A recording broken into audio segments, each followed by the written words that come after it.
I want to share this amazing essay. It was written in 1847 by the 50-year-old at the time, Dorothy Sayers, and she lived in Oxford. And my great grandfather's brother was a guy called Frederick J. Sweetman, spelled Sweatman, and he worked for 43 years on the Oxford English Dictionary. And one other person who worked there for a year at the time was Tolkien, J.R.R. Tolkien, the author of The Lord of the Rings. Anyway, so Dorothy Sayers was part of a group that contained C.S. Lewis, Charles Williams, J.R.R. Tolkien, and Owen Barfield. And she wrote this essay about the lost tools of learning. And if you think about this, I don't know what your cognitive style is, but think about this. Ronald D. Davis, who wrote The Gift of Dyslexia, also wrote The Gift of Learning about various styles, processing cognitive styles, including dyspraxia, dyscalculia, autistic spectrum disorder, etc. And they're all labelled as learning difficulties. But in fact, it might be the way that we're taught today. And Dorothy Sayers says a lot about how we're taught and if it teaches us to think. Like, so if you teach someone the Moonlight Sonata on the piano, do you just get them to copy the notes and memorize it? Or do you teach them scales first, or chord sequences, or how to read music, so that they can then actually go on and use the tool of the piano to make music rather than just be able to play the Moonlight Sonata? So here we go. I'm going to read from this, and it's on a website, gbt.org/text/Sayers, SAYERS.html. So The Lost Tools of Learning by Dorothy Sayers. That I, whose experience of teaching is extremely limited, should presume to discuss education is a matter, surely, that calls for no apology. It is a kind of behaviour to which the present climate of opinion is wholly favourable. Bishops air their opinions about economics, biologists about metaphysics, inorganic chemists about theology. The most irrelevant people are appointed to the highest. Where did I lose my place? Blah, blah, blah, blah. Oh dear. See, I've got dyspraxia, so reading words isn't my strong point. Yes. Yes. So can I pause? Right. Right. Okay. So the most irrelevant people are appointed to highly technical ministries, and plain, blunt men write to the papers to say that Epstein, I'm going to have to look him up, and Picasso, we know who he is, Pablo, do not know how to draw. That's very arrogant of them, isn't it?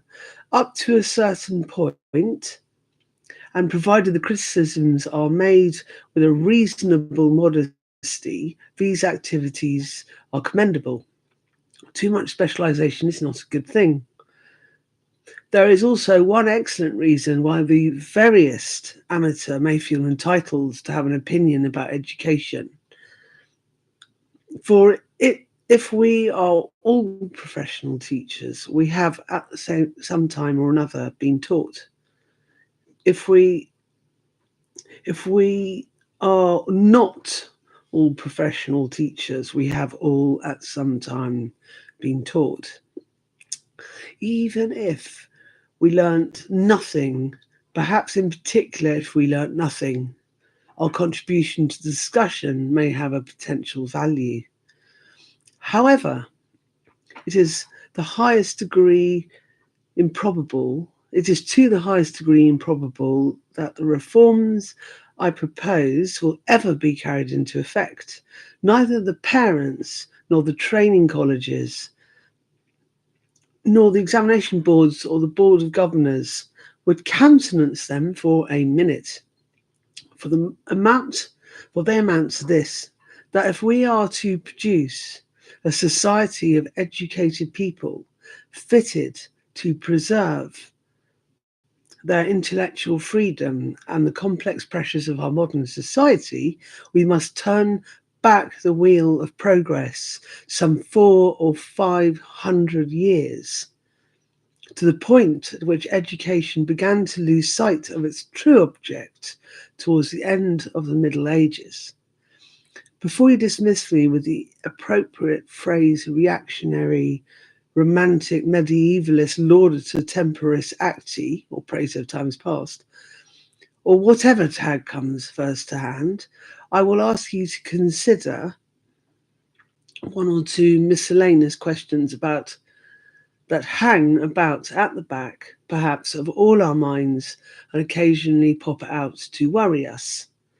When we think about the remarkable early age at which men went up to university in, let us say, Tudor times and thereafter, were held fit to assume responsibility for the conduct of their own affairs, are we altogether comfortable about that artificial prolongation of intellectual childhood and adolescence into the years of physical maturity, which is so marked in our own day?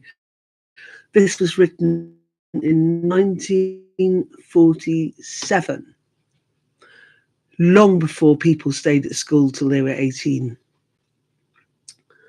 To postpone the acceptance of responsibility to a later date brings with it a number of psychological implications or complications which, while they may interest the psychiatrist, are scarcely beneficial either to the individual or to society. The stock argument in favour of postponing the school leaving age, I don't know what it was in 1947, and prolonging the period of education generally is there is now so much more to learn than there was in the Middle Ages. This is partly true, but not wholly. The modern day boy and girl are certainly taught more subjects, but does that always mean they actually know more? I was going to interlude in here and say I can really see why today's academics, particularly archaeologists and people of that kind of ancient world exploration, are so triggered by Graham Hancock and Dr. Martin Sweatman. No relative. I asked him. I just want to say that, to be able to piece together disparate pieces of information rather than just go, the only way we know that the carvings on Göbekli Tepe were, the only way we know that they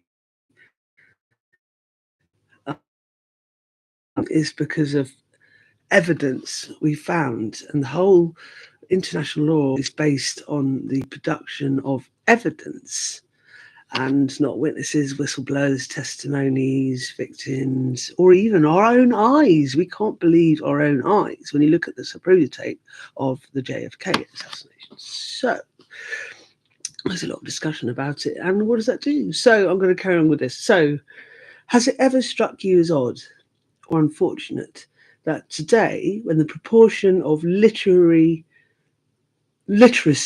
throughout Europe is so high, it is higher than it has ever been, people should become susceptible to the influence of advertisements and mass propaganda to an extent hitherto unheard of and unimagined? Do you put this down to the mere mechanical fact that the press and radio and so on have made propaganda much easier to distribute over a wide area?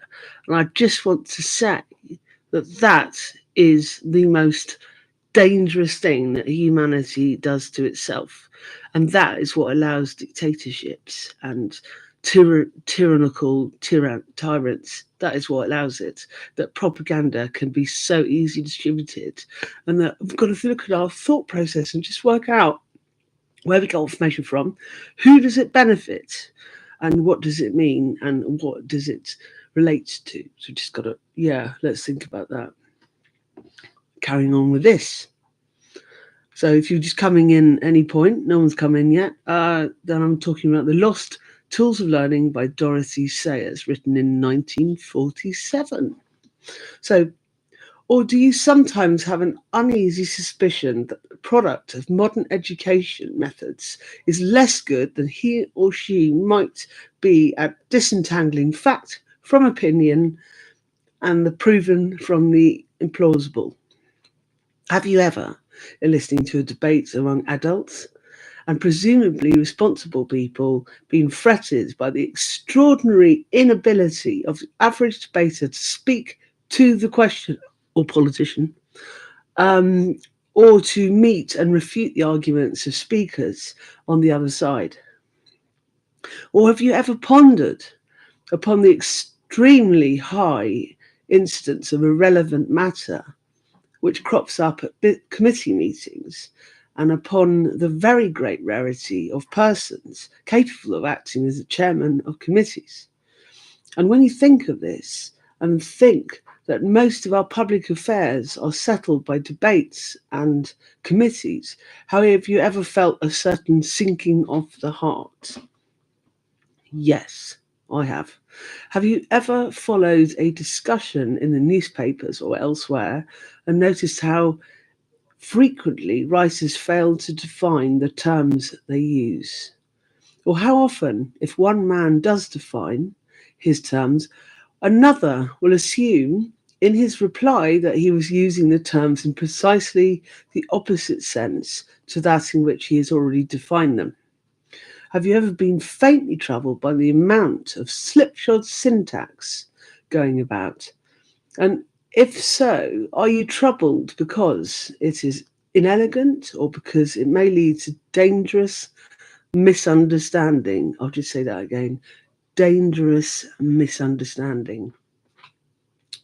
Do you ever find that young people, when they have left school, not only forget most of what they have learnt, that's because it was learnt by rote, that is only to be expected, but also, or but forget also, or betray that they have never really known how to tackle a new subject for themselves? Are you often bothered by coming across grown-up men and women who seem unable to distinguish between a book that is sound, scholarly, and properly documented, and one that is, to any trained eye, very conspicuously none of these things? Or who cannot handle a library catalogue? Or who, when faced with a book of reference, betray a curious inability to extract from it the passages relevant to the particular question that interests them? Yes, so do you often come across people for whom all their lives a subject remains a subject, divided by watertight bulkheads from all other subjects, so that they experience very great difficulty in making an immediate mental connection between, let us say, algebra and detective fiction, sewage disposal and the right of salmon, the price of salmon, or more generally between such spheres of knowledge as philosophy, economics, or chemistry and art? Are you occasionally perturbed by the things written by an adult man or woman for adult men and women to read? We find a well-known biologist writing in a weekly paper to the effect that it is an argument against the existence of a creator. I think he put it more strongly, but since I have most unfortunately mislaid the reference, I will put his claim at its lowest. An argument against the existence of a creator that the same kind of variations which are produced by natural selection, can be produced at will by stock breeders. One might feel tempted to say that it is rather an argument for the existence of a creator. Actually, of course, it is neither. All it proves is that the same material causes recombination of the chromosomes by crossbreeding and so forth, are sufficient to account for all observed variations, just as the various combinations of the same tones are materially sufficient to account for Beethoven's Moonlight Sonata, you would seen that somewhere, and the noise the cat makes by walking on the keys. But the cat's performance neither proves nor disproves the existence of Beethoven, and all that is proven by the biologist's argument is that he was unable to distinguish between a material and a final cause. Here is a sentence from no less academic a source than the front page article in the Times Literary Supplement. Quote, the Frenchman Alfred Epinas pointed out that certain species, e.g. ants and wasps, can only face the horrors of life and death in association. I do not know what, end of quote, I do not know what the Frenchman actually did say. What the Englishman he said, is patently meaningless. We cannot know whether life holds any horror for the ant, nor in what sense the isolated wasp, which you kill upon the window, pain can be said to face or not to face the horrors of death. The subject of the article is mass behaviour in man, and the human motives have been unobtrusively transferred from the main proposition to the supporting instance. Thus, the argument, in effect, assumes what it sets out to prove, a fact that which would become immediately apparent if it were presented in a formal syllogism, syllogism,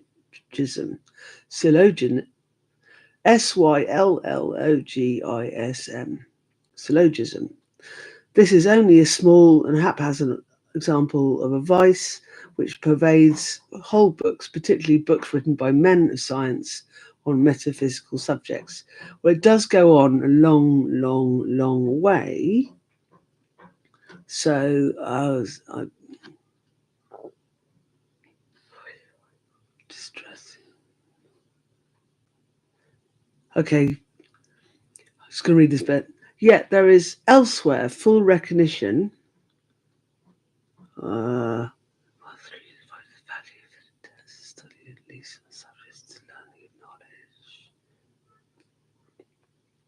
Yeah, I think it's good. It just flows on and on and on. It's very long, so I'm going to end that.